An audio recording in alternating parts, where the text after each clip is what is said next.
Hello, everyone. Thanks so much for tuning into this episode of Bear Pod. I'm extremely excited for this guest that we're bringing on, and I'm extremely passionate about this topic, and I don't know of a better person in which I would have brought on to talk about this. My name is Lena Jackson, and I want to introduce you to Blake Turner. Blake is someone that I came across in a part of my journey where I was struggling with our topic, and she gave me so much clarity. She gave me so many words of wisdom that I've carried with me, and so I felt that it would be so imperative to pour this same information into a group of students as Morgan State, Black professionals, people who are figuring out their life, people who are coming into a phase in their life where there's a lot of questions, there's a lot of debate in which the world looks at us in a way in which, are you capable? Are you ready? Are you enough? And so today we're going to be talking about imposter syndrome. Blake, would you do us the honor of giving a little bit of introduction so the people know who you are? Yes, hi, and thank you so much for having me today. I'm really excited to talk about this. So I'm Blake Turner. I'm a fourth-year doctoral candidate at the University of Maryland in urban education with a specialization in mathematics education. And broadly, I research how we can use critical racial research, so critical race theory, to really disrupt anti-Blackness in mathematics education. And I feel like your study is so important. We need people like you, smart, brilliant, and Black, most importantly, in these spaces to help us just navigate and be our advocate and teach us how to advocate for ourselves, most importantly. And so Absolutely. I feel like I want to start off with just, can you tell us what imposter syndrome is in the most layman terms, but also going deep into what you've been studying? Because I feel like a lot of times we hear it and a lot of people are like, I've heard of it, but I don't really, can you explain to me what that is? So give us the breakdown. Yeah, so in the most basic terms, imposter syndrome is feeling like you don't belong in a space. And traditionally, the imposter syndrome was coined for really white women and minority folks who may have felt like they didn't belong, or they felt like they were imposters in particular spaces. So an example could be, like, I'm in graduate school now, and so it might be that sometimes like you may feel like you don't belong in a class, or you question your ability or your intelligence in particular spaces. Or if you're at a job and you're the only person of color, or you're the only woman, you may feel like, do I belong in this space? And so it brings up a lot of feelings of anxiety, of feeling like you need to prove yourself, or that people will be able to figure out that you don't belong in that space. And there's so much history that comes with that. I feel like it's something that's been ingrained in us for so long, stemming back from, I guess, even slavery, us feeling misplaced all the time. And there's always a standard of Black excellence in that we always have to be above the bar to even compete with our counterparts. So what ways do you see imposter syndrome manifesting itself in this current generation or generations before? What does it look like, or can it look like? Yeah, and I think that your question really makes me think of what you just said. And so I think about, traditionally the term is imposter syndrome. And when I came and spoke for the organization that you came and heard my talk, Ebony McGee, who was a STEM researcher, she talked about being impostered by the system. And so I really like the shift in thinking of that. And so even when we think of Black folks in America, the ways that we're made to feel like we don't belong in particular systems, that we don't belong in education, or that we don't belong in particular careers, or that we don't belong in particular socioeconomic status. And so I think for a lot of Black folks, like I even know for me, something my dad used to tell me, and I think a lot of Black fathers or Black parents told their kids, like, you have to work twice as hard to be equal. And so there's always this idea that I have to work extra for people to see me as equal. And so then if I'm not working twice as hard, there's always this fear, like, are they going to be able to figure out that I don't belong here? And so I think just the conversations that we even have about who belongs in particular spaces. And so like I said earlier, my research interest is in mathematics education. And so like even when we think about who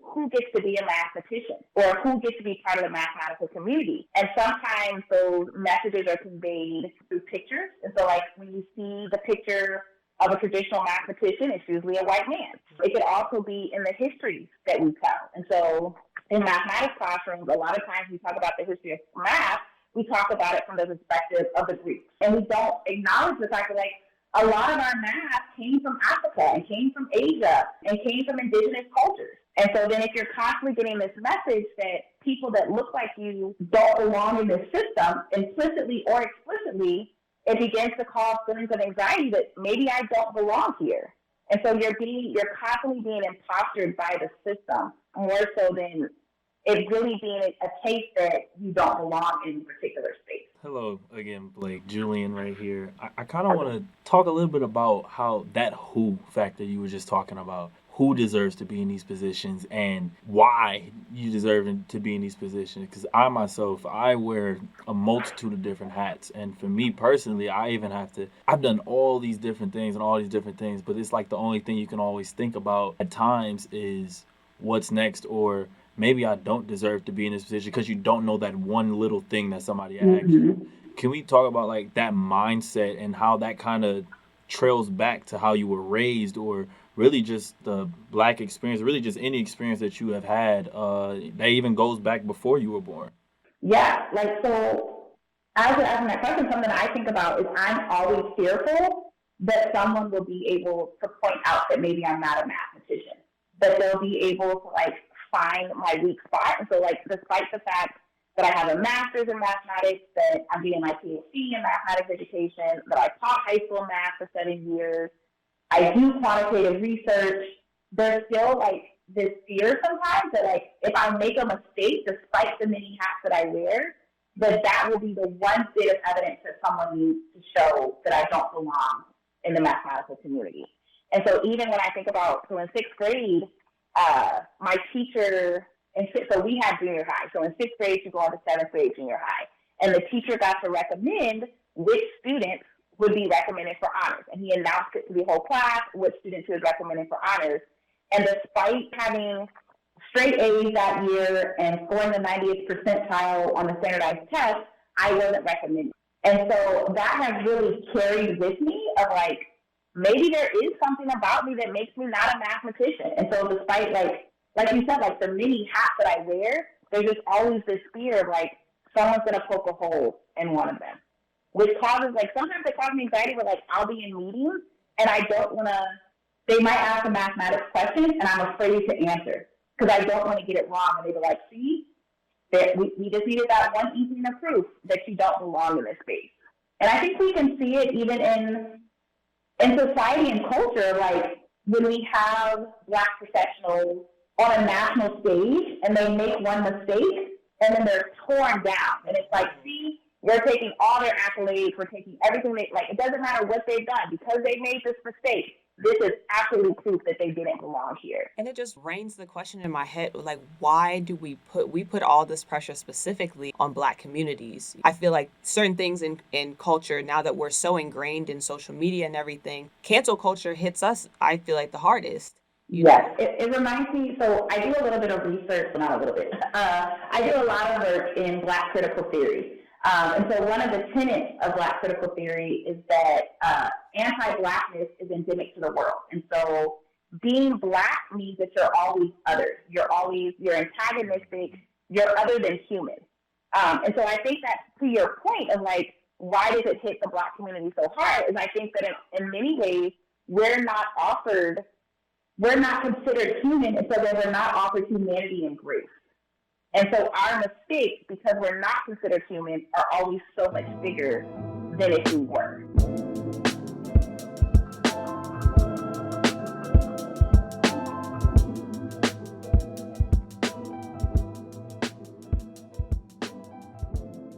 I just remember a piece of your talk in which I was like, I have to screenshot. I completely resonate with everything she's saying. You were talking about undermining your own performance despite high achievement, possessing perfectionism tendencies, fear of shame and failure. And so I guess how do we go about unlearning some of this behavior? Just read me like a book too. Damn. Yeah. Yeah, it's feelings that even like I still deal with, like even knowing and doing research on like the ways that the system imposters Black communities and imposters Black folks. Like there are still times, but like even this week, my advisor had to say like, Blake, you don't have to do everything. Like it's okay to say no to things, and it's okay to not like have a million things on your plate. But that's how I've learned to show my worth. Is like, you show your worth by being involved in a lot and doing a lot. And I think the one way to begin to confront that is to recognize where those feelings come from. and to recognize the way that society functions to make us feel like failure is shame, or that your worth is measured by how much you do and how great you are. And so I think that's the first step, is like naming and knowing where those feelings come from, which is not always it's not always an easy thing to do. Because then I think also within the context of America, we're socialized sometimes to think very individualistically. And so you're socialized to think that what you're going through or what you're feeling is because of you. And so we forget that, like, we're being socialized by a system all the time. From the time you exit the womb, we're being socialized by your family, by friends, by the educational system, by TV, by social media. And so I think just recognizing the ways that the messages that you receive are socializing you, I think, is the first step. I kind of want to pivot just a teensy bit. And you're, first of all, you're doing phenomenal. This is very good information for me and for a lot of other people. I know Lena loves hearing this again as well. I think a lot of people need to understand this and really put a name on something that I think a lot of us feel, which is very important. But how big of a factor do you think social media really plays into this? Because you see all these different people who are successful and they act like it was made overnight, which some people have made it overnight, but the majority have not made it overnight, because it's a very hard thing to do. This isn't something that's easy. Like, all the things that they do are very hard, but we see this every single day. And, we're like, maybe, I can do that. Yeah, you probably can do that, but there's a lot more that it takes. So how big does that imposter syndrome get because of all these different things that we see on a daily basis? I think it plays absolutely a huge role. Even when you think about people are able to curate the life that they want on social media. And when I say that, like, you might see someone post that they won an award, but they might not on social media also be talking about all the work that they had to put in to get there. Or they're posting maybe the next good check or their vacation that you're on. And so you're like, well, why don't I have that? Why am I not making that amount of money? But people don't often post what they did to get there. Or, like, maybe they saved for 2 years for that vacation. Or that check came with 6 years of schooling and 2 years of internship, or whatever that is. It's late nights and early mornings. So I absolutely believe that social media has a big part in that. And I think also, even when you think about the ways that the algorithm works on social media, so, like, be mindful of what you're clicking on and what you're looking at, because Facebook and Instagram are constantly updating your algorithm based on what you're looking at. So if you're constantly looking at images of people that are only showing the glamorous life, that's the images that you're going to continue to be shown on social media. And so, like, I'm very mindful of who also, like, the pages that I follow, what pictures I heart or I like, so that I can make sure that those are the same things that keep popping up. So I follow a lot of pages that deal with critical education or deal with social justice or deal with liberation, so that could be what I'm constantly being, I don't want to say bombarded, but essentially when I'm on social media, that's what I want to be bombarded with. I've definitely had to go through my following list and be like, does this help me and better my life in any way? And do I feel better once I look at your content? And if the answer is no, it's just an unfollow. Like you said, I mean, we just have to cultivate the experience around us to benefit us mentally, physically, emotionally, and everything in between. Yeah. I'm sitting here wondering, Blake, how big of an advocate are you for therapy? I am a huge advocate. So I am very open and honest with people. I have been in and out of therapy since I was in high school. I recommend therapy for my siblings. I recommend therapy for my parents. I am a huge advocate for therapy and dealing with the traumas that we experience. And so sometimes those could be big traumas. They could be abuse. But sometimes just being Black in America is a violent experience, and you may need to process those things or those feelings with a therapist. So I am a huge advocate. I think that regardless of where you are, regardless of what you've been through, everybody should do therapy at least once in their lifetime. Amen to that. I go to the MSU Counseling Center myself, and shout out to my therapist. She is she's really helped me for real. grow as a person and really unpack some different things. Have somebody else just to talk to too. I think that's Yeah. another thing. Like just somebody else to talk to, judgment free, and really tries to help you through these things and find practical solutions to really, practical problems. A lot of like even the most traumatic stuff, there's a practical answer for a lot of these different things. Yeah, and I feel like ingrained in our culture is a lot of take it on the chin, or whatever happens in a home stays in a home, It's or not just, good. yeah, we grow up with all this on our backs, right? On top of just being Black in America, all the things that you've went through, and wherever you're from, whoever you've met throughout your life, all these experiences we just hold on our shoulders. And Black people deserve to have a place to unload. Yes, absolutely. Yeah, and I've been so happy over the last couple of years to see the push in the Black community for therapy. So, like, you have, and I don't know the name of the organization, but the organization, they were offering mental health counseling to Black men. There's networks that you can go on to find a Black therapist. Celebrities and people of influence and power are talking about going to therapy in the Black community, which is, like, to me, it's great because it means that more people are going to start to actively seek out therapy. And not just for, like, if you've had a traumatic childhood or a traumatic experience, but just like you said, just to talk about who you are and why you do the things you do sometimes is something that you should do in therapy. Yeah, definitely. And I'm going to wrap it up with this one, really. What are the best ways to detect imposter syndrome in your friends and family, but most importantly, yourself? And on top of that, what are some ways to start to unpack this and really continue to get better and realize that you are who you are and, Walking in your power. yeah, walking in your power right there. I think the first thing is to be mindful of the narratives that you tell yourself or the narratives that you hear other people telling. So if you're constantly downputting or downplaying or minimizing who you are and what you do, start to ask yourself why you do that. If you're also like, I know for me, I know that a sign of my imposterism is compliments make me very uncomfortable because I feel like I don't deserve them. And so when I begin to get in that space, I have to remind myself of like, I do deserve this and I do deserve the accolades that I get because I've worked hard for them. And I think also surrounding yourself with a community of people that support you and offer you that advice. And also being that support for other people. So when I hear my friends or my family members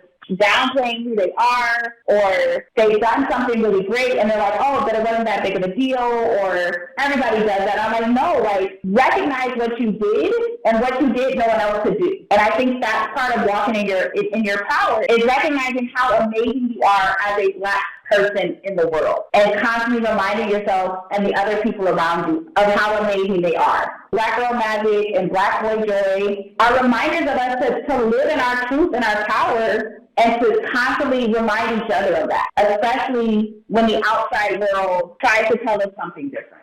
Wow, thank you. This is really amazing. I definitely was downplaying some things I was doing earlier. So not you, again, attacking me, but it's cool. Yeah.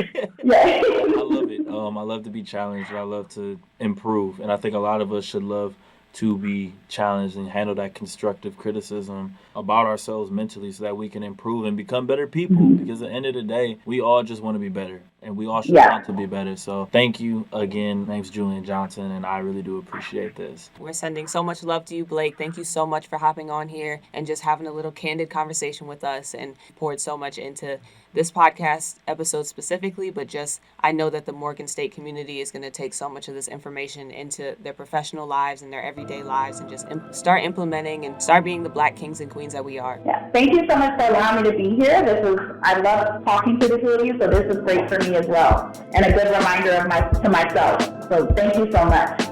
God bless.